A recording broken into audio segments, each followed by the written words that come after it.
ಬಾರಮ್ಮ ಬಾರಮ್ಮ ಲಕ್ಷ್ಮೀ ಬಾರಮ್ಮ.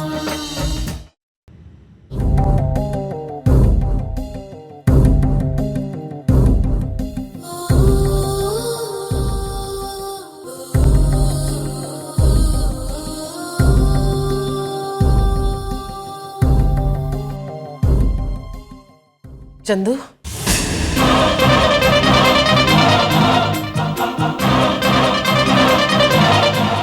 ಒಬ್ನೇ ಬಂದಿದ್ಯಾ? ಗೊಂಬೆನ್ ಕರ್ಕೊಂಡು ಬರ್ತೀನಿ ಇಂದ ನೀನು. ಅಮ್ಮ, ಅವಳು ಎಂಥ ಹುಡುಗಿ ಅಂತ ನಿನಗೆ ಗೊತ್ತಲ್ವಾ? ಅಷ್ಟು ಸುಲಭವಾಗಿ ಸಮಾಧಾನ ಮಾಡೋಕ್ಕಾಗಲ್ಲ ಅವಳನ್ನ. ಅವಳು ಎಷ್ಟು ಚಿನ್ನನ ಪ್ರೀತಿಸ್ತಿದ್ಲು ಅಂತ ನಿನಗೆ ಗೊತ್ತಲ್ವಾ? ಗೊತ್ತು. ಗೊಂಬೆ ಅವಳ ಪ್ರಾಣಕ್ಕಿಂತ ಹೆಚ್ಚಾಗಿ ಚಿನ್ನೂನ್ ಪ್ರೀತಿಸ್ತಾಳೆ. ಚಿನ್ನೂನು ಅಷ್ಟೇ. ಶ್ರುತಿನ ಎಷ್ಟೊಂದು ಹೆಚ್ಕೊಂಡಿದ್ಲು. ಅವರಿಬ್ರು ಒಬ್ರನ್ನೊಬ್ರು ಬಿಟ್ಟು ದೂರನೇ ಇರಕ್ಕೆ ಸಾಧ್ಯ ಇಲ್ಲ ಅನ್ನೋ ಹಾಗಿದ್ರು. ಚಿನ್ನು ಯಾಕೆ ಮನೆ ಬಿಟ್ಟು ಹೋದ್ಲು? ನೀವೆಲ್ಲ ಯಾಕೆ ಹೀಗಾಡ್ತಿದ್ದೀರಾ ಅಂತಾನೆ ನಂಗೆ ಅರ್ಥ ಆಗ್ತಿಲ್ಲ. ಆಫ್ಟರ್ ಆಲ್ ಒಬ್ಳು ಮನೆ ಕೆಲಸದೋಳು, ಅವಳು ಮನೆ ಬಿಟ್ಟು ಹೋದ್ರೆ ನೀವ್ ಯಾಕೆ ಇಷ್ಟೊಂದು ತಲೆ ಕೆಡಿಸ್ಕೊಂಡಿದ್ದೀರಾ? ಇನ್ನೂ ಏನಾಗ್ಬೇಕಮ್ಮ? ಆಗೋದೆಲ್ಲ ಹಾಗೆ ಹೋಯ್ತಲ್ಲ. ಗೊಂಬೆ ಹೋಗುವಾಗ ಏನು ಹೇಳಿ ಹೋದ್ಲು ನೆನಪಿದೆಯಾ? ಚಿನ್ನು ಮನೆಗೆ ಬರದೇ ಇದ್ರೆ ಚಂದುನ ಮದುವೆ ಆಗಲ್ಲ ಅಂತ ಹೇಳಿದ್ಲು. ಅಪ್ಪ 1-2 ದಿನ ತಲೆ ಕೆಡಿಸ್ಕೊಳ್ತಾಳೆ, ಆಮೇಲೆ ತೆಪ್ಪಗೆ ಚಂದುನ ಮದುವೆ ಮಾಡ್ಕೊಳ್ತಾಳೆ. ಇಷ್ಟಕ್ಕೆ ಯಾಕೆ ನೀವೆಲ್ಲ ಇಷ್ಟೊಂದು ಯೋಚನೆ ಮಾಡ್ತಿದ್ದೀರಾ? ನಾನು ಕಲ್ಪನಾ ಅಕ್ಕ ಸೇರಿ ಎಲ್ಲ ಸರಿ ಮಾಡ್ತೀವಿ, ಓಕೆ? ಕುಮ್ದಾ, ಬಾಯಿ ಮುಚ್ಚು. ತೆತ್ತಿದ್ರೆ ಕೆಲಸದೋಳು ಅಂತ ಈ ಆಡಿಸಿದ್ಯಲ್ಲ, ನಿನ್ನಿಂದಾನೆ ಕೊನೆಗೋಳು ಮನೆ ಬಿಟ್ಟು ಹೋದ್ಲು. ಯಾವಾಗ ನೋಡಿದ್ರು ಯಾವಾಗ ಮನೆ ಬಿಟ್ಟು ಹೋಗ್ತೀಯಾ ಅಂತ ಕೇಳ್ತಿದ್ಯಲ್ಲ, ಕೊನೆಗೂ ಮನೆ ಬಿಟ್ಟು ಹೊರಟೋದ್ಲು. ಪಾಪ ಆ ಹುಡುಗಿ ಕಾಲಲ್ಲಿ ತೋರಿಸಿದಿನ ಕೈಯಲ್ಲಿ ಎತ್ಕೊಂಡು ಮಾಡ್ತಾ ಇದ್ಲು. ಅವಳು ಮನೇಲಿ ಇದ್ದಾಳ ಅನ್ನೋದೇ ಗೊತ್ತಾಗ್ತಾ ಇರ್ಲಿಲ್ಲ. ಚಿನ್ನು ಬಂದ್ಮೇಲೆನೆ ಪಾರ್ವತಿ ಪೂರ್ತಿ ಹುಷಾರಾಗಿದ್ದು.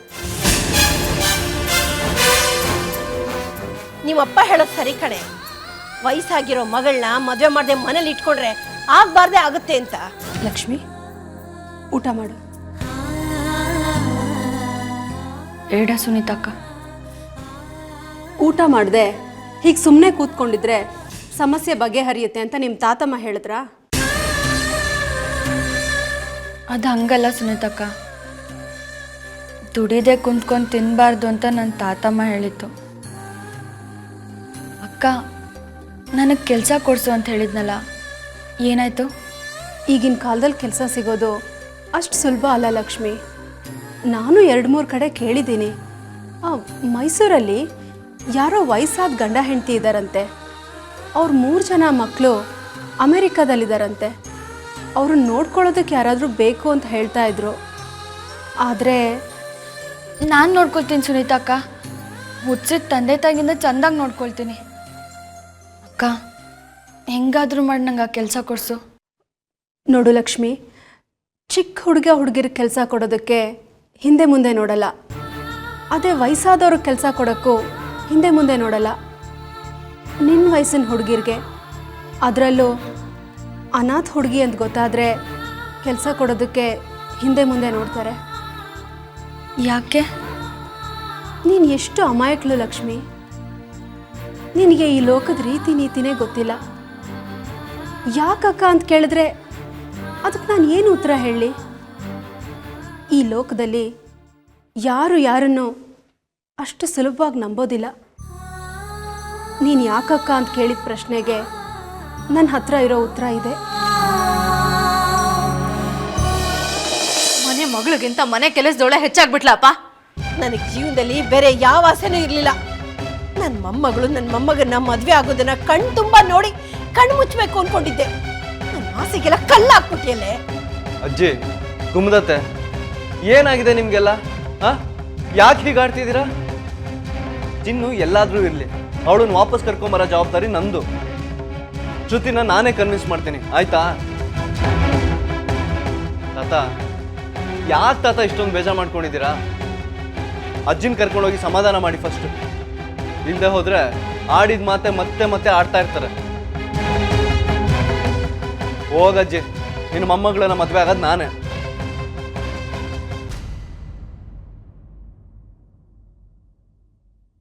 ಅಮ್ಮ ಹೋಗಿ ಮಾತ್ರೆ ತಗೋ. ರಾಮ ಅಮ್ಮನ ಕರ್ಕೊಂಡೋಗು.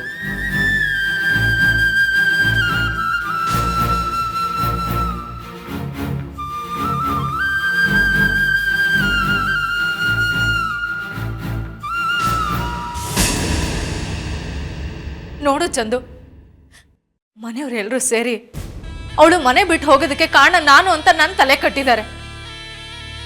ನೀವೆಲ್ಲರೂ ತಿಳ್ಕೊಂಡಿರೋ ಅಷ್ಟು ಇನ್ನೋಸೆಂಟ್ ಅಲ್ಲ ಅವಳು. ಒಳ್ಳೆಯವಳು ಹಾಗೆ ನಾಟಕ ಮಾಡಿ ಮನೆಯವರೆಲ್ಲರೂ ಬುಟ್ಟಿಗೆ ಹಾಕೊಂಡಿದ್ದಾಳೆ.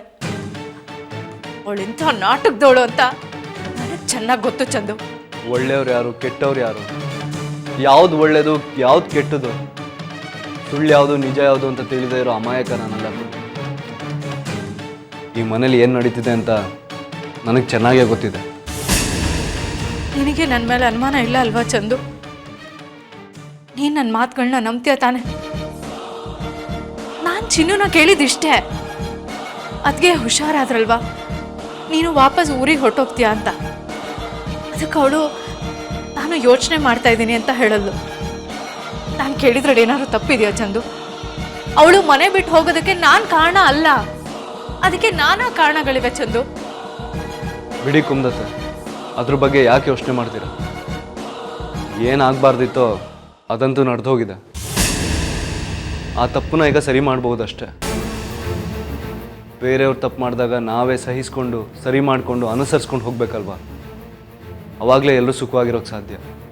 ಯೇಸು ಕ್ರಿಸ್ತಿನ ಶಿಲ್ಬೆಗೇರಿಸ್ಬೇಕಾದ್ರೆ ದೇವ್ರ ಹತ್ರ ಕೇಳ್ಕೊಂಡಂತೆ, ದೇವ್ರೆ ಇವ್ರನ್ನೆಲ್ಲ ಕ್ಷಮಿಸು, ಇವ್ರು ಏನು ಮಾಡ್ತೀರ ಅಂತ ಇವ್ರಿಗೆ ಗೊತ್ತಿಲ್ಲ ಅಂತ. ಅಮ್ಮ ನನಗೆ ಕ್ಷಮಿಸೋದನ್ನ ಹೇಳ್ಕೊಟ್ಟಿದ್ದಾರೆ ಕುಮ್ದತ್ತೆ.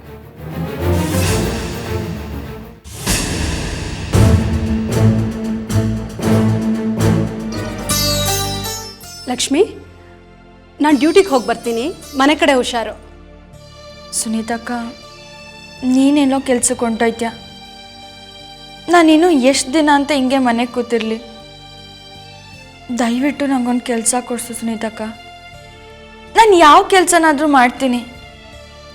ನಿನಗೆ ನನ್ನ ಕಷ್ಟ ಅರ್ಥ ಆಗ್ತಿದೆ ಅಲ್ವಾ?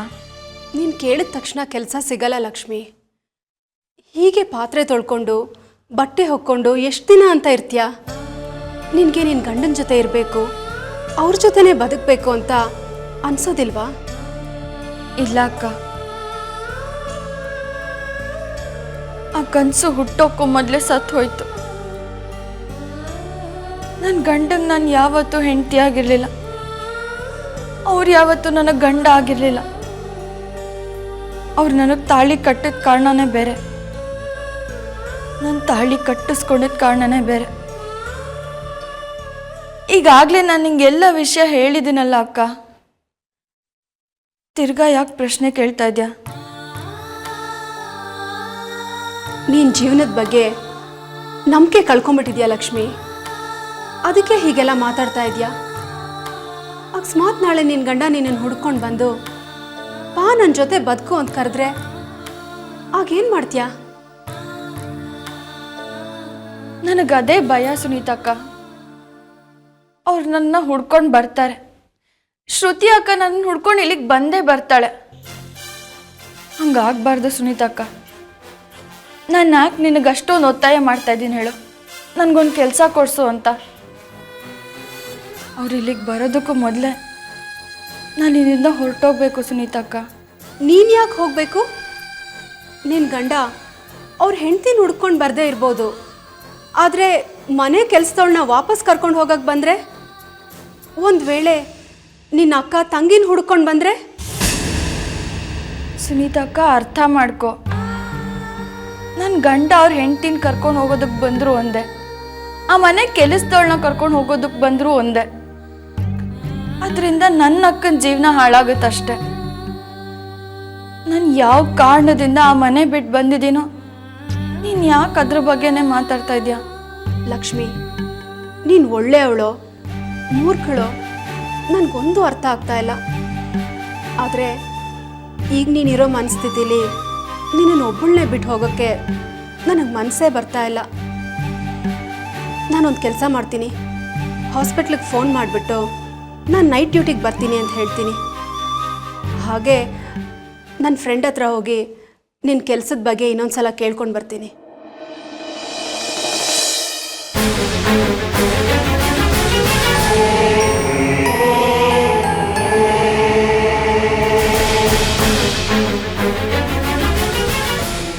ಅಳ್ತಾ ಇದೆಯಾ ರಾಮು? ಅದು ಬರ್ತಿದೆ ಚಂದು, ತಡ್ಕೊತಾ ಇದ್ದೀನಿ. ಅಳು ಯಾಕೆ ಬರ್ತಿದೆ? ಅಂಥದ್ದೇನಾಯ್ತು? ಚಿನ್ನು ನೆನಪಾಗ್ತಿದ್ದಾಳೆ. ನೀನು ಚಿನ್ನು ಅಣ್ಣ ತಂಗಿ ತಾನೆ. ತಂಗಿ ಎಲ್ಲೋಗಿದ್ದಾಳೆ ಅಂತ ಅಣ್ಣಂಗೆ ಗೊತ್ತಿರಬೇಕಲ್ವಾ? ನನ್ನ ಮನೆ ದೇವರಾಣೆ ಚಂದು, ನನಗೆ ಗೊತ್ತಿಲ್ಲ. ಅದು ಸರಿ ಚಂದು, ನೀನು ಯಾಕೆ ಚಿನ್ನು ಬಗ್ಗೆ ಯೋಚನೆ ಮಾಡ್ತಾ ಇದೀಯಾ? ಇದೇನು ರಾಮು ಹೀಗೆ ಕೇಳ್ತಾ ಇದೆಯಾ? ಶ್ರುತಿ ಕಾರಣಕ್ಕಾಗಿ ಲಚ್ಚಿನ ವಾಪಸ್ ಮನೆಗೆ ಕರ್ಕೊಬರ್ಬೇಕು ಅಂತ ನಿನಗೆ ಗೊತ್ತಿಲ್ವಾ? ಇಲ್ಲ ಅಂದರೆ ಶ್ರುತಿ ನನ್ನ ಮದುವೆ ಆಗಲ್ಲ ಅಂತ ಹೇಳಿದಾಳೆ, ಗೊತ್ತಿಲ್ವಾ ನಿನಗದು? ಚಂದು, ಏನು ನಿನ್ನ ಮಾತಿನ ಅರ್ಥ? ನಿನ್ನ ಹೆಂಡ್ತಿನ ಮನೆ ಕರ್ಕೊಂಬರದೆ ಹೋದರೆ ಶ್ರುತಿ ಅಕ್ಕ ನಿನಗೆ ಹೆಂಡ್ತಿ ಆಗಲ್ಲ ಅನ್ನೋ ಭಯನ? ಸರಿ, ಕರ್ಕೊಂಡು ಬಂದೆ ಅಂತಲೇ ಇಟ್ಕೋ. ಕರ್ಕೊಂಡು ಬಂದು ಏನು ಮಾಡ್ತೀಯಾ? ನೋಡು, ತೊಲಗೋಗಿದ್ದ ಪೀಡೆ ತೊಲಗೋಯ್ತು ಅಂತ ಸುಮ್ಮನಿದ್ಬಿಡು ಅಷ್ಟೇ. ಏನೋ ರಾಮು, ಲಚ್ಚಿ ಬಗ್ಗೆ ಇಷ್ಟು ಹಗುರವಾಗಿ ಮಾತಾಡ್ತಾ ಇದೆಯಾ? ಹಾಂ, ಚಿನ್ನು ಬಗ್ಗೆ ಹಗುರವಾಗಿ ಮಾತಾಡಿದ್ರೆ ನಿನಗೆ ಯಾಕೆ ಕೋಪ ಬರುತ್ತೆ? ಯಾಕೆ? ಅವಳು ನಿನ್ನ ಹೆಂಡ್ತಿ ಅಂತನಾ? ಅಥವಾ ನಿನ್ನ ತಾಯಿನ ತುಂಬ ಚೆನ್ನಾಗಿ ನೋಡ್ಕೊತಾ ಇದ್ದ ಮನೆ ಕೆಲಸದೋಳು ಅಂತನಾ? ಯಾಕೆ ಏನು ಮಾತಾಡ್ತಿಲ್ಲ? ನಿನ್ನ ಹೆಂಡ್ತಿನ ಹುಡುಕಿ ವಾಪಸ್ ಮನೆ ಕರ್ಕೊಂಬರ್ತೀನಿ ಅಂತ ಹೇಳ್ತಿದ್ಯಲ್ಲ, ಆ ಮಾತಿಗೆ ಏನಾದರೂ ಅರ್ಥ ಇದೆಯಾ? ತೂಕ ಇದೆಯಾ? ನಿನ್ನ ಹೆಂಡ್ತಿನ ಹುಡುಕಿ ವಾಪಸ್ ಮನೆ ಕರ್ಕೊಂಡು ಬಂದು ಮನೆ ಕೆಲಸದವಳನ್ನ ನಾನು ಮಾಡ್ಕೊತೀಯ? ಶ್ರುತಿ ಅಕ್ಕನ್ನ ಮದುವೆ ಆಗಿ ಹೆಂಡ್ತಿ ಮಾಡ್ಕೊತೀಯ? ನೀನು ಎಷ್ಟು ದೊಡ್ಡ ತಪ್ಪು ಮಾಡ್ತಿದ್ಯಾ ಅಂತ ನೀನು ಗೊತ್ತಾ ಚಂದನ್? ನಿನ್ನಂಥ ಜಗಶ್ರೇಷ್ಠ ಮೂರ್ಖನ ನಾನು ಎಲ್ಲೂ ನೋಡಿಲ್ಲ. ಹೌದು, ನಿನ್ನನ್ನು ನೀನು ಏನು ಅನ್ಕೊಂಬಿಟ್ಟಿದ್ಯಾ? ನೀನು ಎಂಥ ಪರಿಸ್ಥಿತಿನಲ್ಲಿ ಸಿಕ್ಕಾಕೊಂಡಿದ್ಯಾ ಅಂತ ಗೊತ್ತಾ ಚಂದು? ಇಂಥ ಒಂದು ದಿನ ಬಂದೇ ಬರುತ್ತೆ ಅಂತ ನನಗೆ ತುಂಬ ಚೆನ್ನಾಗಿ ಗೊತ್ತಿತ್ತು. ಹೇಳು ಚಂದು, ಭಕ್ತಿಯಿಂದ ನಿನ್ನನ್ನು ಪೂಜಿಸಿ ಆರಾಧಿಸೋ ಶ್ರೀಕೃಷ್ಣನ ತುಳಸಿಯಿಂದ ತೂಗಿದ ರುಕ್ಮಿಣಿನ ನೀನು ಹೆಂಡ್ತಿ ಅನ್ಕೊಂತೀಯೋ, ಅಥವಾ ಹಣದ ಅಹಂಕಾರ ಅಂತಸ್ತು ಇರೋ ಸತ್ಯಭಾಮೆನ ನೀನು ಮದುವೆ ಆಗ್ತೀಯಾ?